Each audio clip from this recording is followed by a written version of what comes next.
너의 건강이 안 좋은 점은 혈압 때문이다 라고 찍어주면 너무 마음이 편하죠. 현재 우리나라 의료계의 현실입니다. 그리고 그 약을 먹게 됨으로써 그 약이 가지고 있는 부작용들이 있습니다. 우리 부모님들이 앓고 있는 대부분의 증상들이 들어있어요.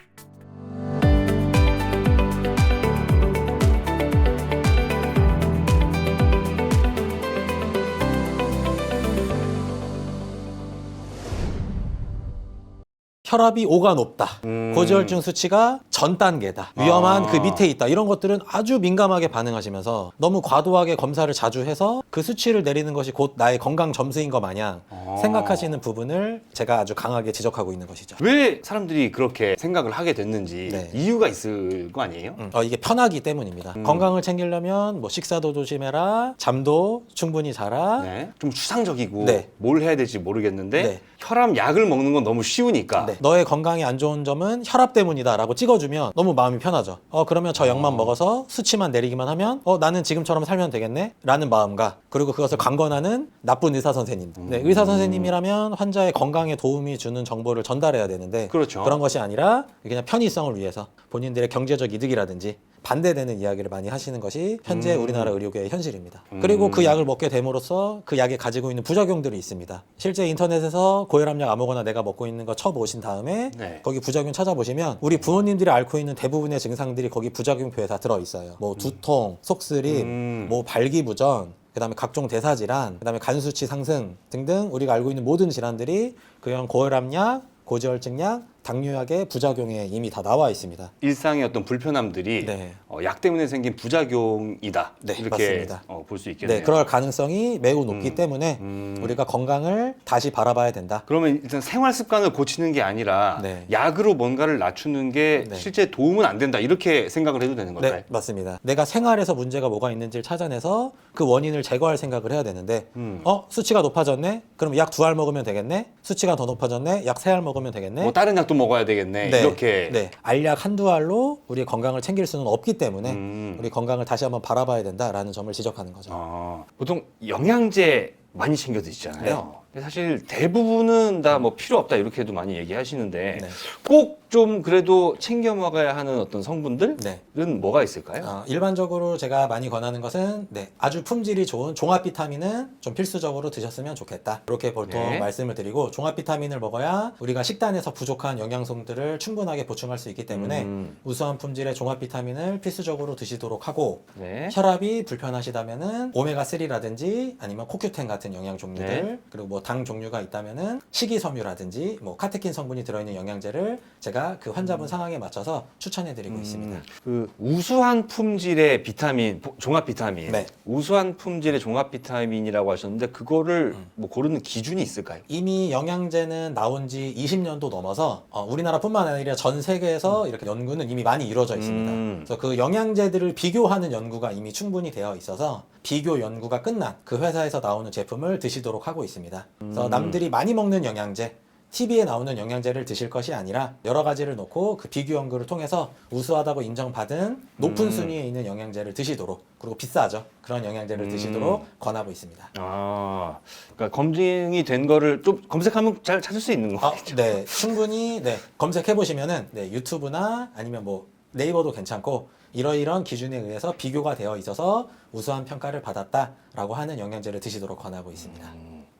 살 빼주는 약이라는 것들 시중에 되게 많잖아요. 네. 근데 한의학의 관점에서도 분명 그런 것들이 있지 않습니까? 예. 네, 이분의 지금 과도한 체중이 또는 네. 과도한 내장 지방이 건강에 문제가 된다라고 판단을 하면은 네. 몸을 건강하게 하면서 더불어서 체중까지 줄여주는 그런 효능을 가지고 있는 약제를 그 사람의 건강을 도움주는 한약에 포함시킵니다. 그래서 오직 살만 빼기 위한 한약이 존재하진 않고요. 그리고 그분에게 해소해야 하는 증상들이 있을 수가 있죠. 뭐 두통이 있다거나 소화가 네. 안 좋다거나 대변이 불량하다거나 네. 이런 증상을 고쳐주는 한약을 처방하면서, 그리고 그 사람이 체중이 과도하다거나 아니면 내장 지방 레벨이 너무 높다라고 할 때 기초 대사량을 높여주는 약제를 같이 추가해서 건강하게 체중을 줄여줄 수 있는 방향으로 처방을 하는 경우가 많이 있고 많은 분들이 효과도 충분히 느끼고 계십니다.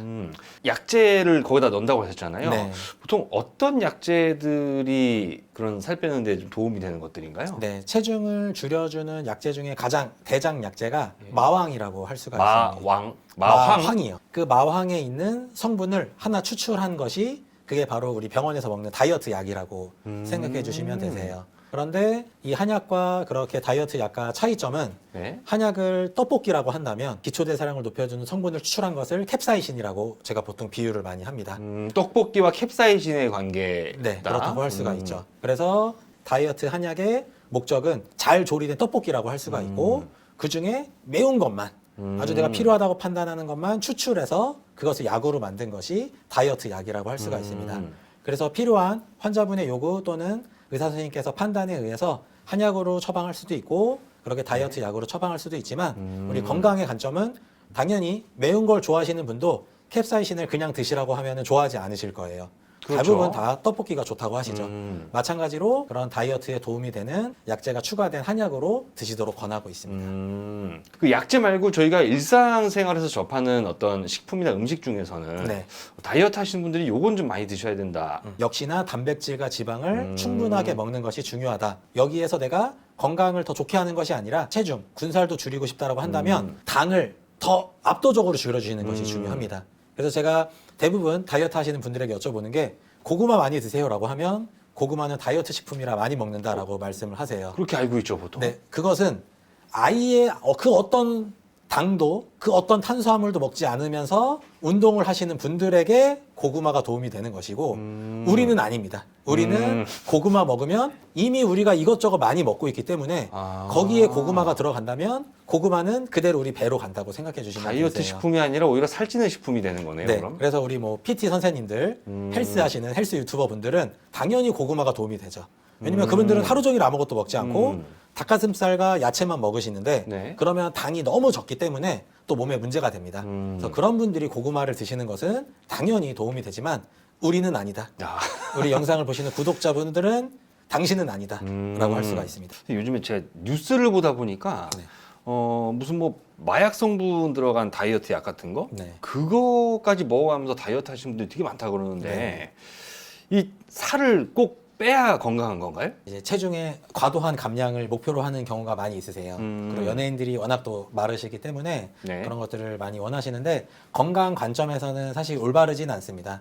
일반적으로 헬스장이나 아니면 병원에서 인바디를 측정하시면 대부분 내 목표 체중을 내 생각보다도 더 많이 줄여야 된다라고 표시가 되는 경우가 많이 있으세요. 근데 그것은 좀 과한 부분이 있고 우리가 봤을 때 군살이 없는 정도의 몸매를 유지하는 것을 저는 많이 권하고 있습니다. 그러니까 무조건 몸무게가 적다고 해서 건강한 건 아니라는 말씀이신 네, 거예요? 맞습니다. 그러니까 적정 몸무게를 너무 좀 낮게 잡고 있어서 네. 이런 문제가 생긴다고 보시는 거죠? 네, 기본적으로 내 키가 160이라면 네. 키에서 100을 빼고 그러면 60이죠. 네. 그러면 대충 그 정도에서 곱하기 1이나 아니면 곱하기 0.9 정도 네, 그 정도의 목표를 몸무게를 기본적으로 나의 건강 몸무게 정도라고 생각해 주시면 되고 나이가 들어감에 따라 신압으로 점점 오르는 것을 권하고 있습니다. 네. 그래야 우리 면역력도 보호가 되고 그리고 우리의 몸을 지방이 따뜻하게 해주는 부분이 있기 때문에 기본적으로 내 몸무게에서 100을 뺀 다음에 네. 곱하기 1에서 곱하기 0.9 정도 대충 그 정도의 체중을 목표로 우리가 건강을 관리하면 좋겠다라고 할 수가 있습니다.